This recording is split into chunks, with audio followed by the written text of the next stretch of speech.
Welcome everyone to Let's Play Story of Seasons. I'm Thornbrain. Today I'm joined by Skippy Granola Ah! and Yami no Senshi. Me. Nice. So a couple things to clarify. This is part of I'm calling it a Harvest Moon Medi thread, even though technically only 2 of the 4 games I'm going to be playing are called Harvest Moon. It's because with this game, Story of Seasons, before it was released, Marvelous, the developers, they had acquired Xseed, a localization company, as their Western branch. Previously, the Harvest Moon games were localized by Natsume, and they decided, well, we already have our own branch now, we're going to give it to them. But Natsume still owned the name Harvest Moon. So instead, starting with this game, the proper Harvest Moon series called Bokujo Monogatari in Japan, they're localized as Story of Seasons. Natsume still has the name Harvest Moon, so they're still releasing their own games. But more or less, this is the proper zone.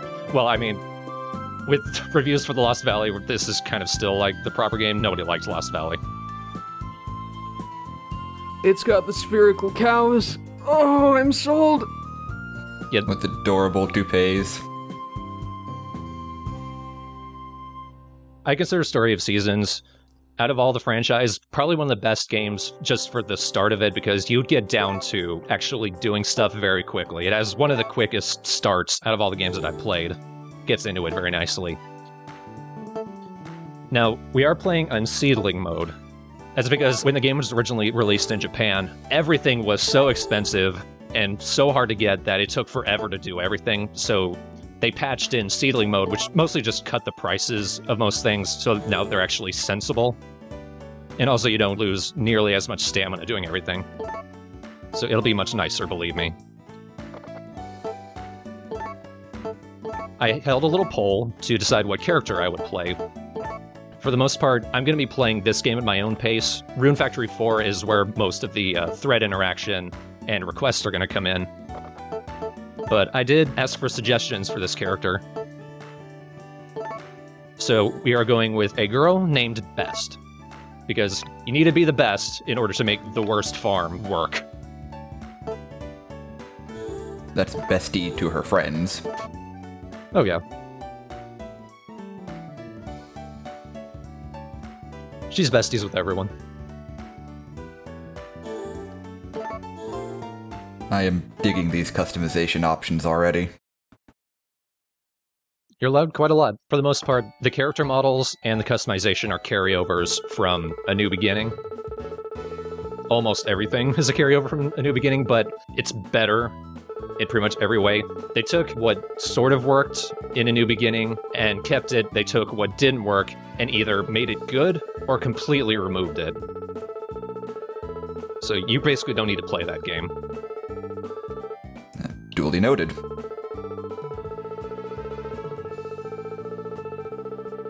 Oh man, I love this Manifest Destiny draft letter you've got. Go west, young Best. No, I kind of love the story of this game because there isn't one. Like with previous games, you know, a relative died and left you a farm, or this town was about to be destroyed and you needed to come save it and give it a reason to stick around. In this one, it's just, I don't like city life. I'm gonna go to the farm and make money. I'm gonna set fire to this corporate working day world and go live with nature. It's gonna be all pretty and farmland German looking. Which is so good. I mean, who wouldn't want to live in a wonderful town where everybody supports agrarian industry and the cows don't poop?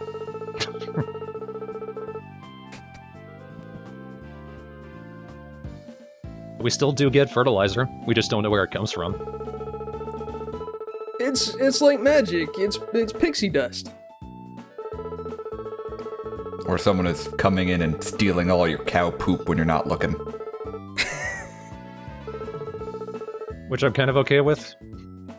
I mean, we still do have to clean up after them. It's just, it's not poop. It's like dead grass on the ground. I don't know what it is. But this is Veronica. She's the guild master of the town. There's no mayor, but she's basically in charge anyway. Holy crumbs, is this some kind of utopian collectivist commune like the Shakers? Sort of, because nothing really bad happens here. And everyone's mostly nice. Like, there's one real asshole character, and that's about it. Veronica's already breaking the rules.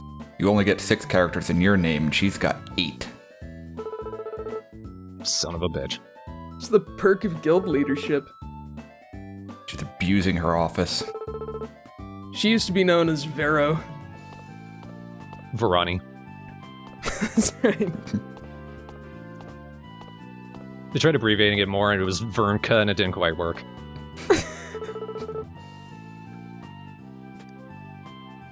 Look at these nice cutscene angles we're never going to see outside of cutscenes, because the camera doesn't work like that. God, the streets are so clean. And empty. People don't exist in cutscenes unless they need to be there. They're all busy at the Harvest Temple, praying to the corn god.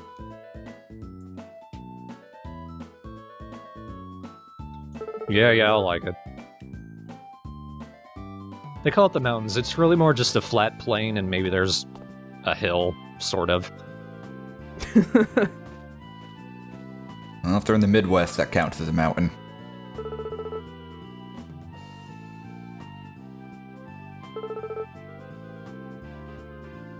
The game is pretty looking. There's not that much real estate to walk around, though. So you might get tired of seeing the same thing over and over again.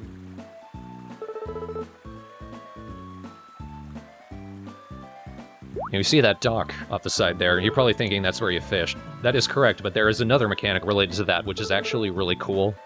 And it's a really cool addition I'm glad they put in. Because it's one of the things that make you feel like you're actually getting down and doing things to build up your farm and make money right from the get-go. That is excellent. So satisfying.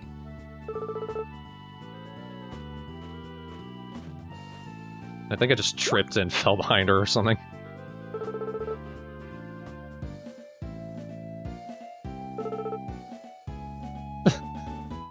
Okay, so in this cutscene, I'm getting tired because there's so many hills, and it takes so long to travel anywhere. In the main game, you're always running everywhere. Even if you completely run out of stamina, you're always running. I see our girl Best here went to the Sim School of Communication. Yep.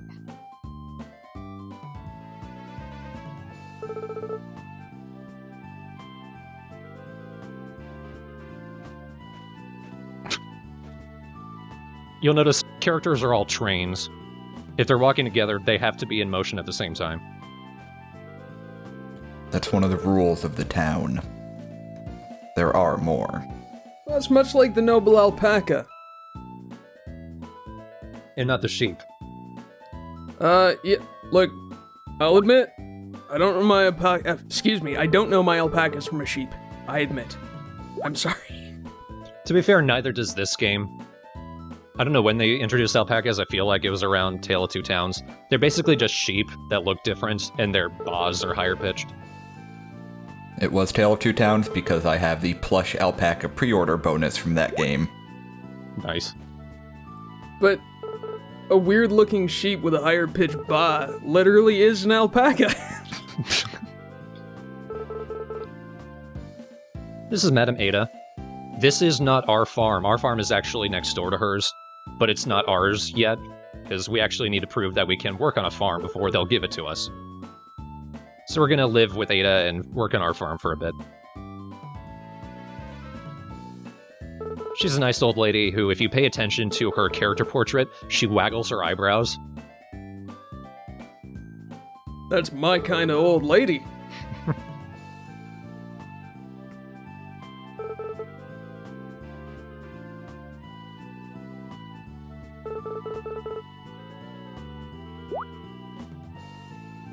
I think it's just specifically the portrait when she's got her hand to her mouth.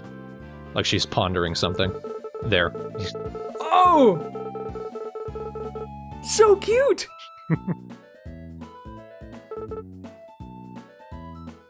This game is, as the kids put it, totes adorbs. Oh, it's bonkers adorbs.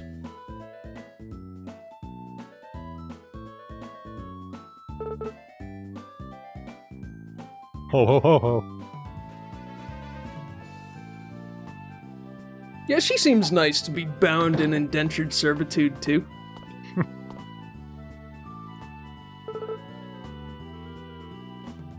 Well, let's see. Ada is a old woman living halfway up a mountain with a farm with crops and livestock that she couldn't possibly tend to. So clearly she needs your help. That's right, she needs a quote-unquote apprentice.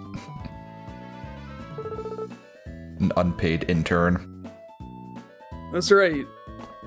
Well, let's take a look at our cell. Room. Ah, but the door was open, so it's not a cell. Ah, a gilded cage. There are no doors. There is no privacy. There's also no bathroom. Where are you gonna run to? Back to the city? I don't think so. That's a good point. I think once you upgrade your house, you're the only house in town with a bathroom.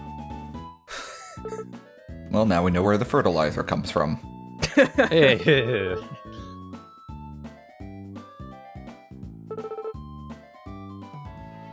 What's kind of sad is once we finally move out of Ada's house, she doesn't put anything in this room, so it's just this sad empty space. Oh, Ada's empty nest.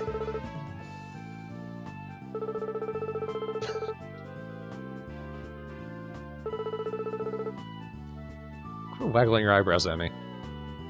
I haven't done anything. Oh, writing in your journal could be useful. Another thing really nice, at the end of every training day, she gives us a little bit of money. Well, I take back what I said about indentured servitude then. It's regular servitude. Now, she's got a different racket. She gives you your allowance. She's just paying you under the table. We can't buy anything for a little while, but... She also clearly has this place just so she can benefit from farm subsidies. And look at that!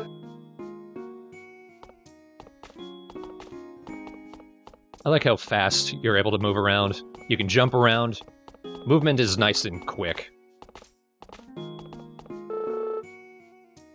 It's one of the things I like about this game, especially compared to A New Beginning. It feels like there's way less wasted time. Though they find ways to waste it in other ways. Don't have anything to actually put away, but I'm just looking at it.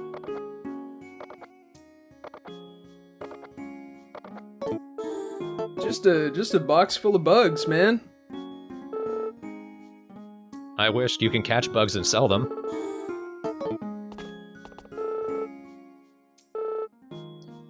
Everything you do will give you a book, and it'll automatically go to the bookshelf. You'll never really need to check them again, but it's nice to have. They're more like pamphlets, to be honest. Yeah. But that was the end of our first day. Mostly just checking out the town, seeing what we're getting ourselves into. So in part 2, we're going to meet a couple of new interesting characters, one of whom is probably the best character in all of Harvest Moon, or Bokujo Monogatari. Oh man, I can't wait. I hope I know who you're talking about. A total bro Kujo Monogatari.